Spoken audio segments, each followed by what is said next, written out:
What is up, everyone? Coach Alf here, and today's video we're going to focus on why exercise is the poorest strategy to lose a significant amount of weight.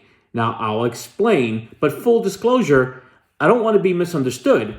Exercise is absolutely vital for health and wellness. It's great for conditioning. It is great for overall health. It is great to strengthen your immune system. It is great to increase your cardiorespiratory system, your cardiovascular system. There are so many different benefits to exercise that one should and must include it in their daily, weekly routine. Now, with that said, let's talk about, as it relates to fat loss, losing weight, why it is a terrible strategy. It's just inefficient, some would say, and I would agree with that. Can you lose weight utilizing just exercise? Yes, but it will be super hard. You'd have to do an abundance of it. And at the end, you will not be consistent with it because there's a lot that's being misunderstood when you utilize solely exercise as a method to try to lose weight. That should become clear as we go through in this video. So let's start off first by understanding how one gains or loses weight. And I'm going to drill it down to fat loss or fat gain because, again, scale weight, number one, it's a poor measure of whether or not you're gaining or losing fat because weight could be influenced by many different factors, as some of you might already know. Water retention impacts scale weight greatly, and that could be influenced by high sodium foods intake, that PMS, and or at the same time, increase in stress, hormones, cortisol. So many different factors could affect weight. So we're going to focus on how do you gain or lose a pound of fat. Now, this number might sound familiar to you, but in order to gain a pound of fat, you must ingest 3,500 excess calories, and that will increase your fat mass by 1 pound. Conversely, if you were to create a calorie deficit of 3,500 calories, you would lose a pound of fat. That is the basic science. Now, the reasons why people gain weight and lose weight, look, we can get into a debate. There's certainly out in the Twitter sphere much debate about this diet and that diet, and this is the reason why you lose weight, and this is the reason why you've got two different factions fueling each other. You've got the PhDs, bodybuilders out there, and then you've got your doctors and other zealots out there that are really breaking some ground on some new nutritional science and or anecdotal evidence. In any event, I think both sides have some really good points, and I think that taking the best out of both sides and trying to incorporate it into a regimen might be the best approach. However, I want to focus on the scientific reason why someone gains or loses weight, and it's basically rooted in energy balance. That is right, energy balance. You are intaking more energy in the form of calories than your body utilizes on a daily basis. At its most basic level, that is why one person can gain or lose weight. If you are intaking less energy, i.e. calories, than your body needs to do its functions, then you will lose weight. So let's deep dive on that just a little bit further. Let's understand how your body utilizes energy on a daily basis, or in general. First, the most abundant amount of calories that your body utilizes on a daily basis is on its basal metabolic function. There's a term, basal metabolic rate, which you might or might not have heard of yet, but basically your BMR, basal metabolic rate, is the number of calories, i.e. energy, that your body utilizes on a daily basis in order to maintain its body functions, basically keep you alive, right? That is keeping your heart beating, keeping the blood pumping, or your organs functioning in the proper way, and mostly at rest. Now, this number could be anywhere from 60 to 70% of the total amount of calories that your body burns on a daily basis. Now, understanding that, you can already tell that, wow, the significant amount of calories on a daily basis is being utilized just by being alive. The next bulk of calories that are going to be consumed is going to be on what's called your thermic effect of food. When you are eating food, it actually takes a certain amount of energy, some number of calories, to be able to process that food, to digest it. And that's about 10% of your total caloric intake on a daily basis. So again, those first two numbers, you really can't affect. You really can't change it. Now, your BMR, you could absolutely affect it over time by increasing your muscle mass, by weight training, and getting metabolically healthy. That is going to increase the amount of calories that your body will utilize on a daily basis, but that takes time. Now, what you can affect is the next bucket of calories, which I will break down into two, but the overall bucket is physical activity. In that bucket of physical activity, you have what's called your non-exercise activity thermogenesis, or NEAT. And basically, that is all the activity that you perform on a daily basis just to get through your day. That is walking to your car. That is walking into your office building, going up the stairs, going down the stairs, going to the grocery store, walking through the grocery store aisles. You get it. And let's go ahead and include hobbies. If you do gardening, if you go bowling, if you go hiking, or if you go golfing. All of that is included in your non-exercise activity thermogenesis. It isn't formal planned exercise.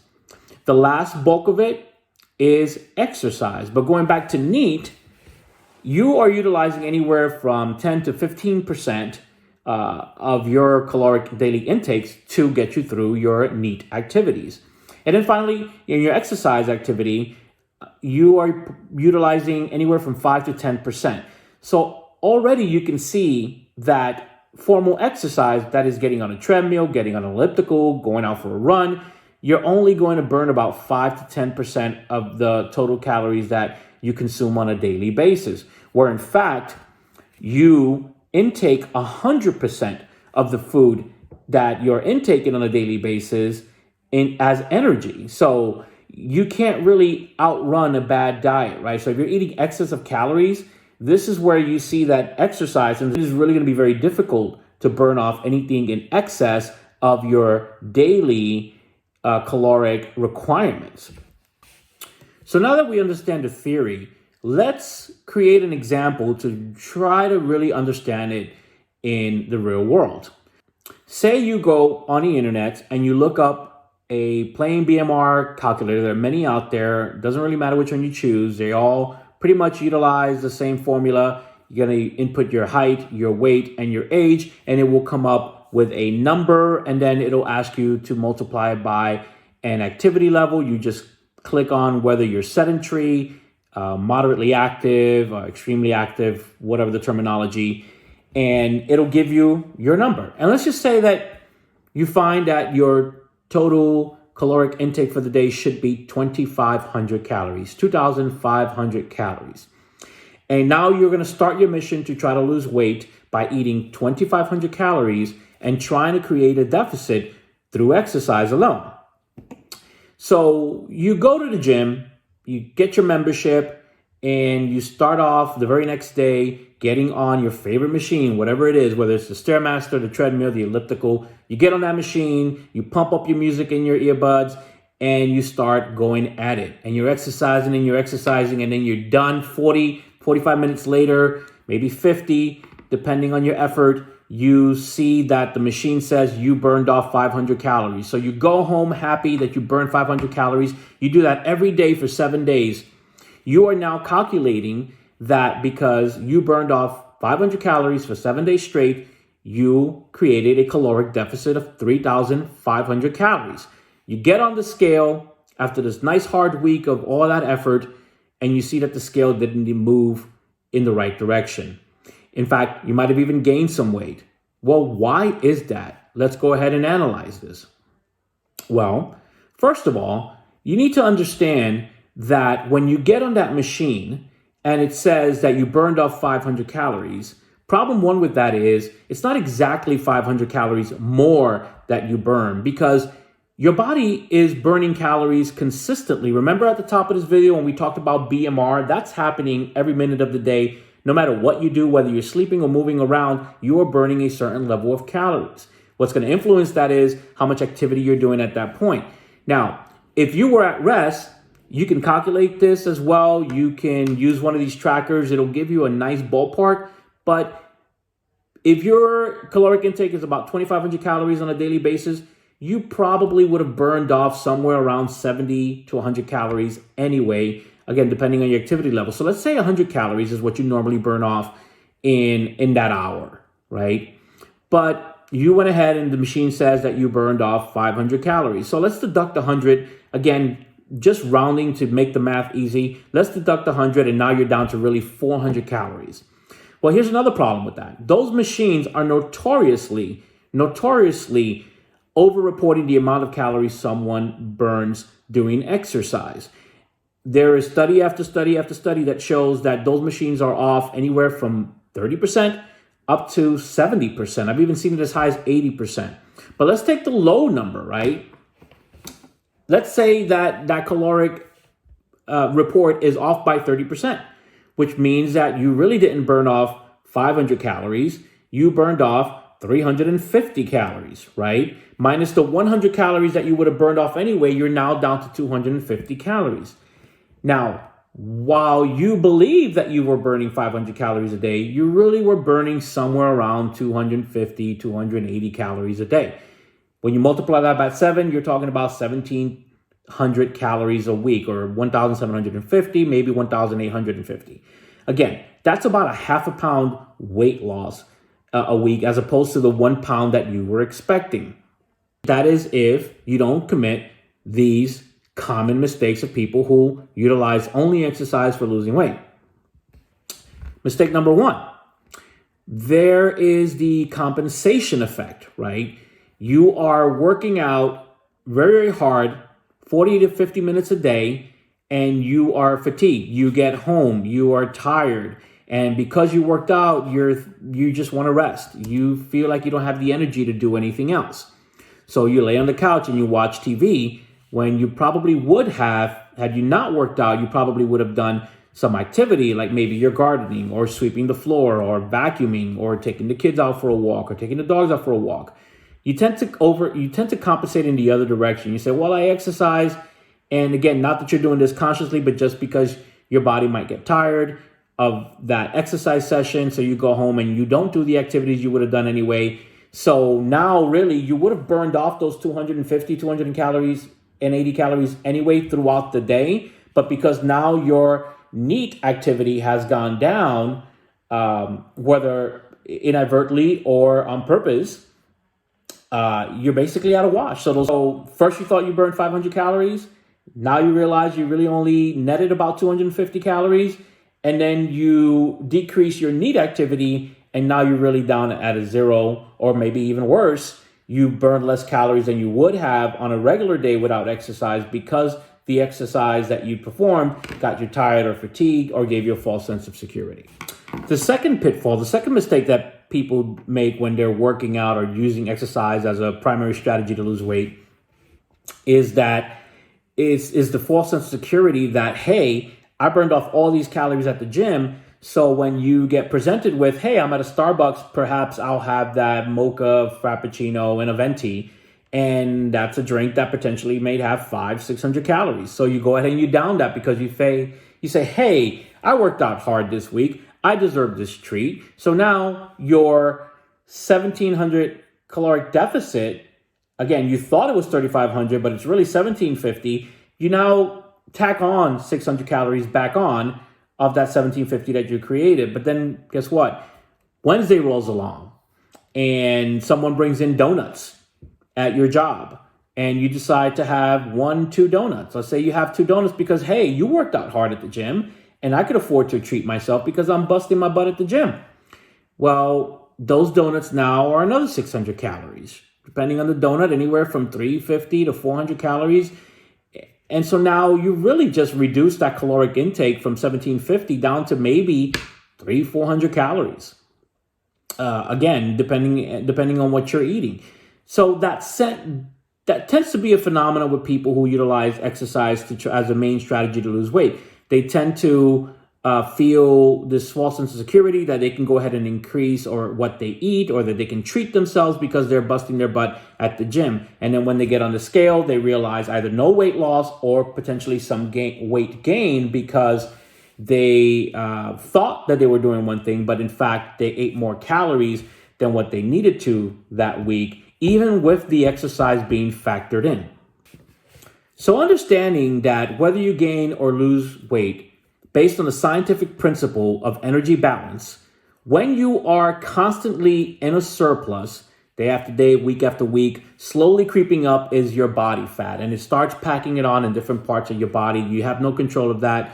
Everyone is genetically different, and you're going to be storing fat in different places, mostly in places we don't like, right? But just start thinking that that stored body fat is really stored energy. So what do you want your body to do? You want your body to utilize that fat storage as it is intended to use it as energy. So you do that by creating a calorie deficit. If your body requires 2,500 calories to get through its day, then if you eat 2,000 calories, your body will turn to its fat stores to get that other 500 calories throughout the day. Again, it's not something that happens in 1 minute or half an hour. It happens throughout the entirety of the day, even weeks, right? It's easy to think about it that it's happening on a daily basis, but you program it to do it on a daily basis to fit into your lifestyle, right? But again, if you are supposed to be eating 2,500 calories and you intentionally eat only 2,000 calories a day, your body will say, okay, I'm not getting the energy that I need to get through what I need to do. So let me go ahead and grab a little bit of fat from my stores to make up that 500 calorie difference. And that is how you lose the fat. Again, it's a lot more complex than that, but I'm just trying to paint a picture as to why you should create a deficit through the food that you're intaking, through the energy that you're intaking, by eating less than what is required.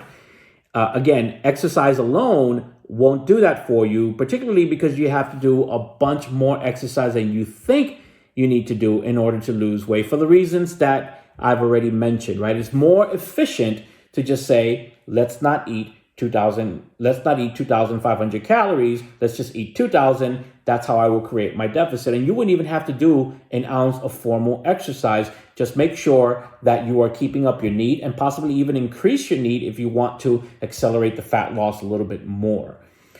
Now, could you use exercise to complement your caloric deficit through energy intake? Yes, you absolutely can.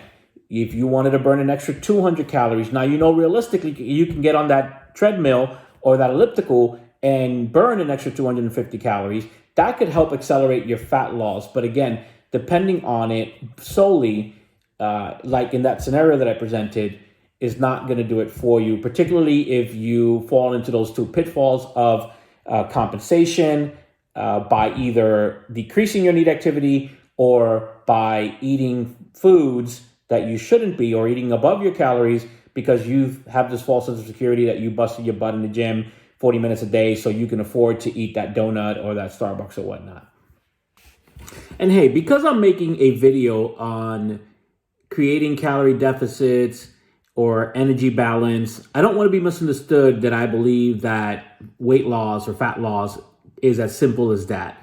There's a lot more to whether someone loses or gaining weight, and there's so many different factors, and creating a calorie deficit or a surplus may be the scientific principle why someone gains fat or loses fat, but there are a lot more factors to it when it comes to the real practical world, why people are gaining weight, some of the choices that they're making based on their lifestyle, based on their habits. And those things need to be addressed, and those things require a lot more attention to detail.